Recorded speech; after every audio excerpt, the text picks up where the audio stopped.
amis, bonjour. Comme la fois dernière, comme les fois précédentes, nous sommes toujours en relais différé depuis Minsk. Alors on a changé d'endroit, là on est vraiment au centre de Minsk.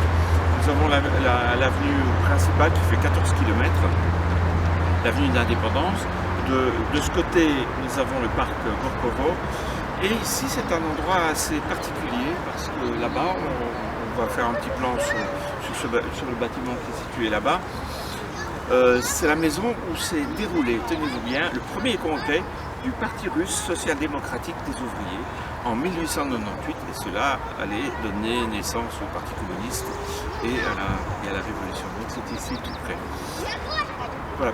Donc ça cadre bien avec la nostalgie.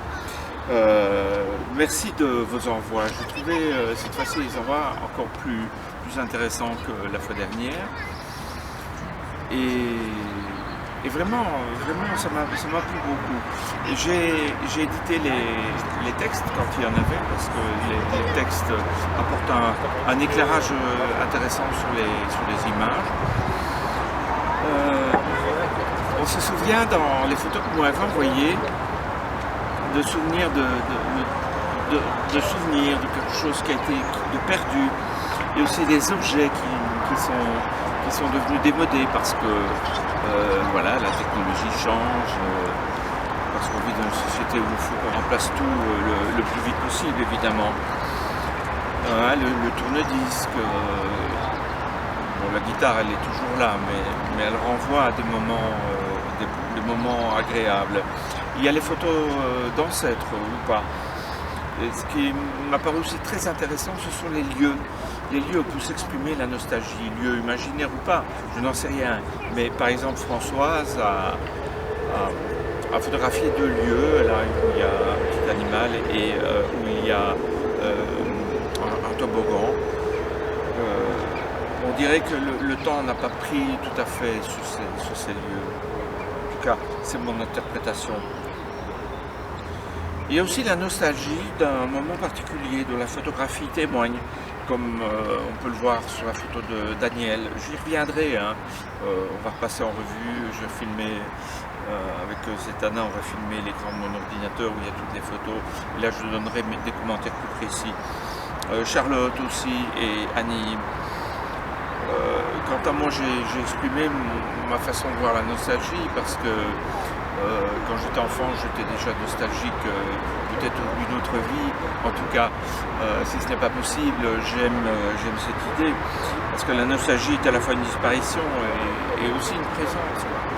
Donc, et aussi comme une petite douleur et aussi un rabaissement. Alors, ce que j'ai remarqué aussi d'assez intéressant, c'est que vous n'avez pas nécessairement toutes et tous photographié en noir et blanc. On pourrait se dire, la nostalgie, je vais faire ça en noir et blanc, voire même en sépia, pourquoi pas, mais pourquoi pas aussi photographier en couleur. C'est ce que vous avez fait. Le plus important de toute façon, c'est l'image et la façon dont vous avez traité le sujet d'une façon qui était à chaque fois très personnelle, et vous savez bien que j'aime bien ça. Est-ce que ça vous intéresse encore de travailler sur des thèmes de ce genre? J'aimerais aussi avoir votre retour. Quoi qu'il en soit, je vous prépare un 3e thème. Après mes commentaires, je vous parlerai du 3e thème en une photo ou en une séquence de photos. Donc toujours une thématique, disons, plutôt philosophique, appelons ça comme ça. Alors, je n'ai pas reçu de photo de France Mélon. Je lui ai écrit, elle m'a dit qu'elle était très occupée, qu'elle photographiait moins pour l'instant, mais qu'elle allait bientôt s'y remettre. Voilà, je me réjouis de voir ces photos. Annie aussi a mis un peu de temps pour nous envoyer sa photo sur la thématique de la liberté, et donc elle m'a envoyé 2 photos. Une photo sur la nostalgie et une photo sur la liberté. J'ai mis la page, enfin en tout cas la page sur mon site à jour, et vous pouvez voir la proposition d'Annie. Enfin, dans les petits potins pour terminer ça, Thierry aussi m'a envoyé des photos. Voilà. Vous vous souvenez de Thierry, et me les envoyer jeudi, ça me fait très plaisir parce que le jeudi c'est le jour de nos réunions. Voilà. Maintenant je vais vous montrer la maison où s'est tenu ce premier congrès, hein, et puis tous mes commentaires sur les photos. À tout de suite.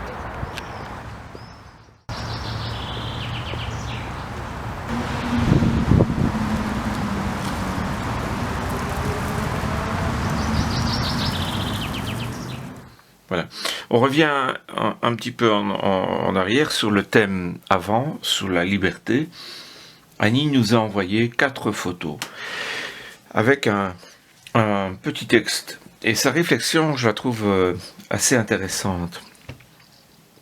Liberté, comme la plupart, le premier symbole qui me vient, c'est l'oiseau, libre de s'élever et de voir le monde sous bien des angles différents, puis de se poser où il veut avec parfois beaucoup d'impertinence. Mais une autre image me vient aussi, le masque. Derrière le costume et le masque, pas d'âge, pas de couleur de peau, pas de sexe. On peut être n'importe qui. Je lisais un jour le reportage d'une journaliste qui a fait l'expérience de passer une journée entière sous une burqa. Son ressenti, ainsi caché, un grand sentiment de liberté. Voici les photos d'Annie, donc des oiseaux, une photo que je trouve assez classique et très belle, sans traitement particulier. Et voilà le masque. Donc Annie, je suis très content de voir tes photos sur la liberté. Voilà, on revient au thème qui nous a intéressé ces 2 dernières semaines, la nostalgie. Donc j'ai regroupé les photos par famille, enfin les photographes par famille si on veut. Alors d'abord la proposition la plus étrange est celle de Jean-Marie. Je commence à le connaître un petit peu maintenant et il y a toujours une recherche intellectuelle derrière ces images, et ces images sont toujours techniquement irréprochables. Ce ne sont pas des compliments, c'est une constatation. Il y avait 2 photos. La première est la même que celle-ci, sauf la photo qui est derrière. Du coup, c'est une photo de photo, c'est toujours intéressant. Une photo de photo ancienne, mais je la trouve moins intéressante, parce que ici, on a un élément très mystérieux, c'est la photo qui est derrière les 2 autres. Là, on voit un groupe, j'ignore qui c'est, donc c'est déjà un mystère. Peut-être que ces personnes sont apparentées à Jean-Marie, j'en sais rien. Là, on voit un paysage, on peut supposer qu'il y a une relation entre les gens et le paysage. Et puis là, il y a une 3e photo qui ajoute, alors là, beaucoup de mystère. Pourquoi cette photo est cachée? La première photo que tu m'avais envoyée, il n'y avait pas cette photo. Donc c'était pas mal. Mais ici, le mystère est vraiment entier. En plus, on est dans une dynamique, il y a 1, 2, 3 éléments. 3 éléments qui sont peut-être complémentaires. La lumière n'est pas mal mise, il n'y a pas de mauvais reflets. Donc techniquement, c'est vraiment parfait. Tu as sûrement utilisé un pied avec une bonne profondeur de champ, de façon à ce que tout soit bien né. Mais pourquoi est-ce que cette femme, je suppose que c'est une femme, est cachée, et quelle est la relation entre cette femme, le paysage et ce groupe de personnes? Et voilà, pourquoi est-ce que tu as regroupé ces photos-là? C'est intéressant de savoir, ou c'est pas intéressant de savoir, et le lecteur de l'image, le spectateur de l'image peut imaginer plein de choses. Donc j'aime beaucoup, j'avoue, j'aime beaucoup. Mais c'est très conceptuel. Alors Albert, bon, on continue un peu dans une espèce de mise en scène de choses, d'objets. Albert qui n'a pas de texte, mais il a regroupé des éléments qui sont sûrement liés à son enfance, j'imagine, ou sa vie de jeune homme quand il était à l'école. Des éléments très nostalgiques, peut-être que c'est son cahier, peut-être que ce n'est pas son cahier. Là aussi, il y a une espèce de de mystère qui émane de ces objets. Hein, la règle à calcul, on n'utilise plus. Le compas, est-ce qu'on l'utilise encore? J'en sais rien. La plume, plus du tout. Et voilà, donc là, peut-être qu'arrivé à un certain âge, on a un peu cette nostalgie aussi de son enfance. La nostalgie est quand même souvent liée à un sentiment de perte et lié à son enfance. Comme toujours, la photo techniquement parfaite chez Albert. Il a retouché sur Lightroom. André nous a envoyé 3 photos en noir et blanc. Voilà, un beau noir et blanc. Et c'est intéressant de lire le texte. Le texte ajoute vraiment quelque chose à ces 3 photos. Et il nous dit: le confinement a eu cela de bien, c'est que l'on a retrouvé le temps de faire des rangements. Et puis, je suis tombé sur une caisse d'anciennes photos de famille que j'ai pris le temps de classer. Parmi elles, il y avait des photos de mes grands-parents paternels et de leur maison en jardin dans le quartier de Ouéhéron à Amé. Or, cet endroit évoque pour moi des souvenirs merveilleux de mon enfance, car il y avait une luxuriance de fleurs, de légumes et de fruits que mes grands-parents cultivaient avec amour et fierté.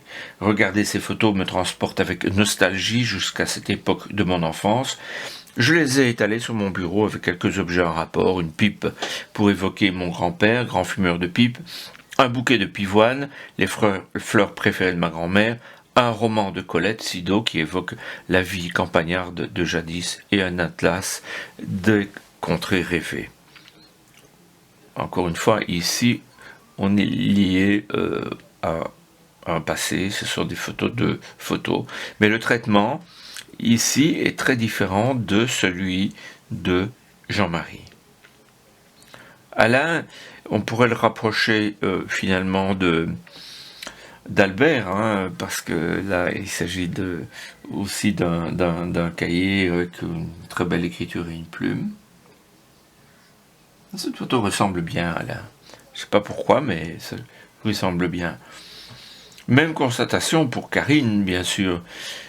Chaque fois que je vois une photo de Karine, bon, sont souvent en carré, mais pas toujours, il y a quelque chose de commun. Est-ce que c'est le traitement des couleurs? Bon, elle fait aussi des noirs et blancs. Il y a quelque chose de commun. Et alors, elle nous dit ceci: nostalgique des concerts passés, on écoute nos vieux disques. Un instrument qui est quand même revenu à la mode, hein, il faut le dire, parce que je crois que de ces objets passés, les jeunes, certains jeunes en tout cas, éprouvent une espèce de nostalgie. Donc oui, on réécoute des vinyles, on refait de la photo argentique, et c'est souvent des gens très jeunes qui ont ces pratiques. Philippe, c'est un peu dans la même famille que Karine finalement. Là, il y a une guitare et la petite fugue de Maxime Le Forestier, le texte. Et Philippe écrit nostalgie des mélodies 70s. On imagine que Philippe, je ne sais pas si tu joues de la guitare, mais bon, voilà. Voilà, en regardant cette photo, on imagine des soirées au coin du feu, ou à l'extérieur, à la campagne, avec un grand feu et des amis, et on chante. C'est très doux. J'ai l'impression que la nostalgie est liée aussi, peut-être, oui, à un sentiment douloureux, mais aussi à une espèce de douceur perdue, ou de temps perdu, que l'on retrouve à travers les photos que vous avez faites, les amis.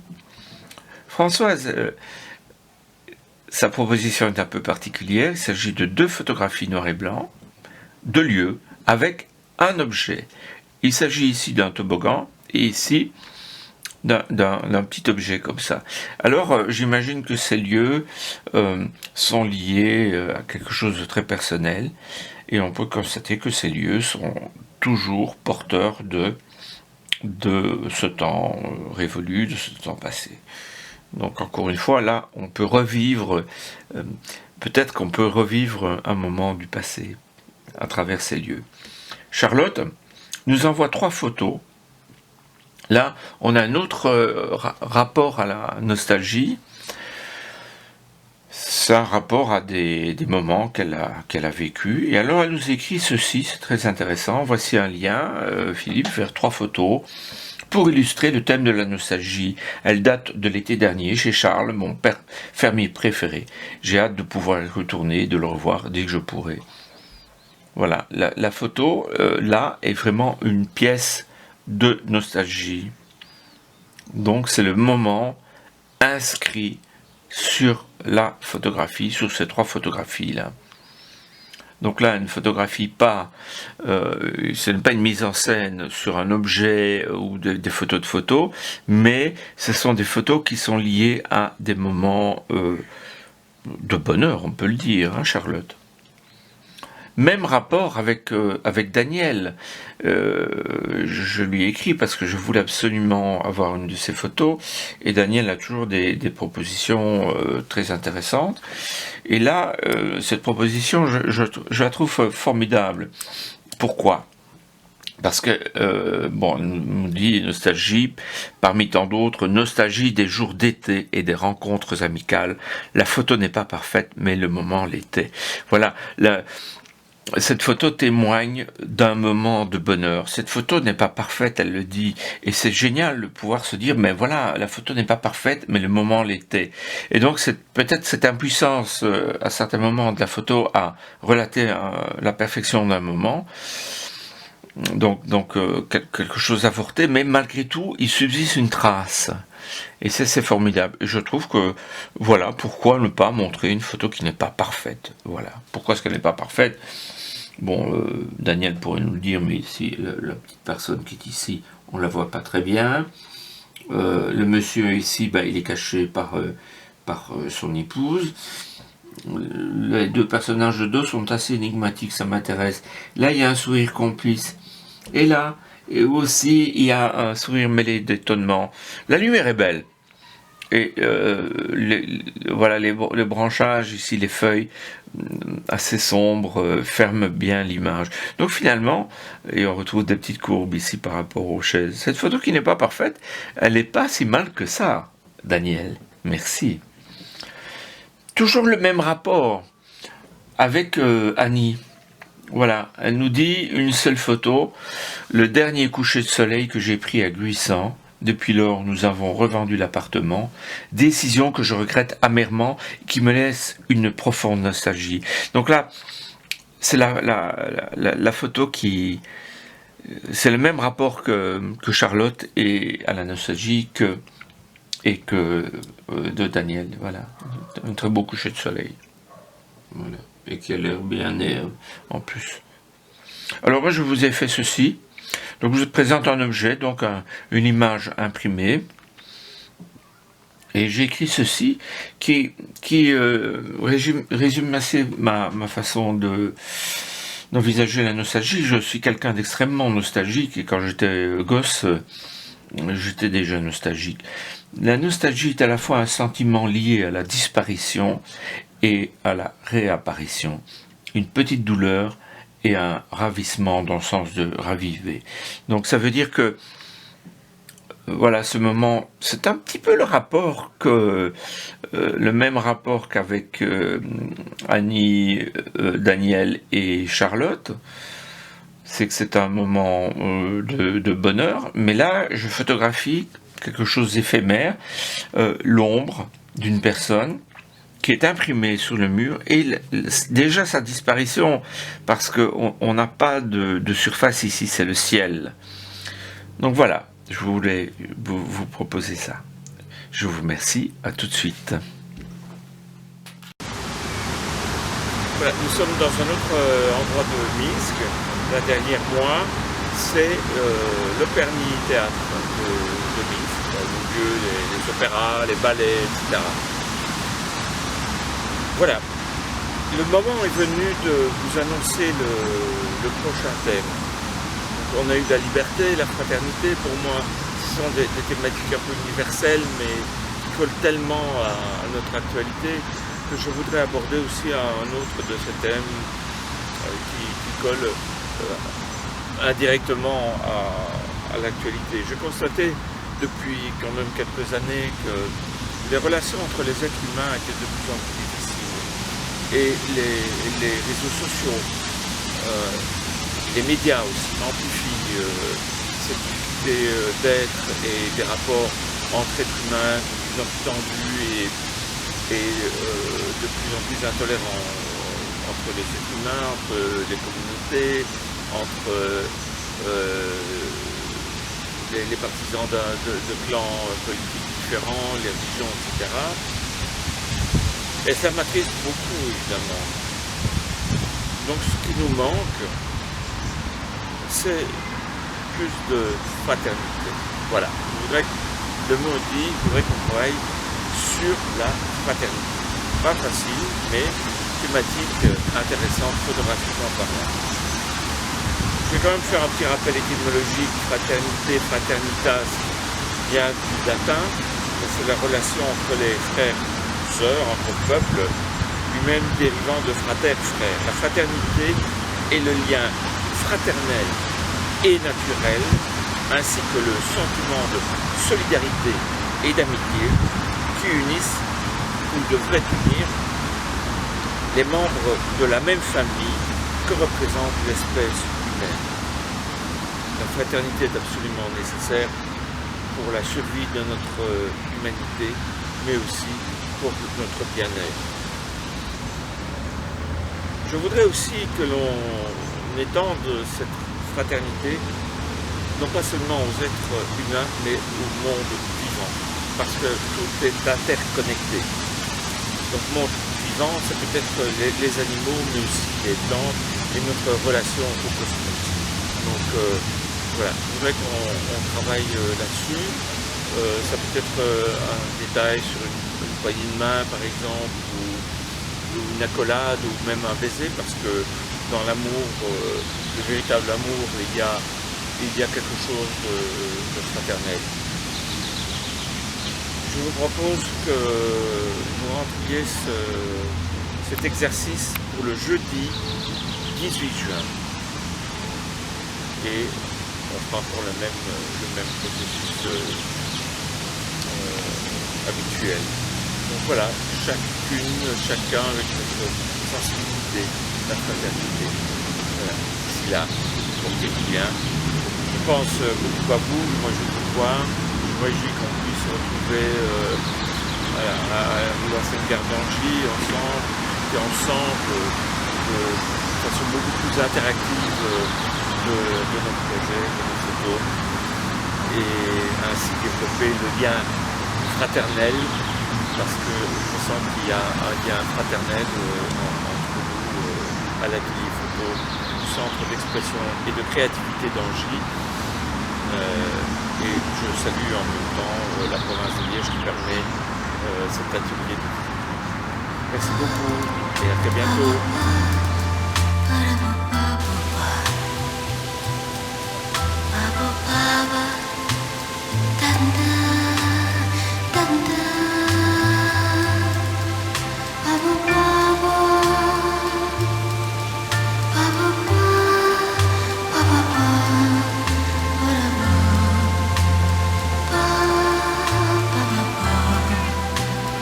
I'm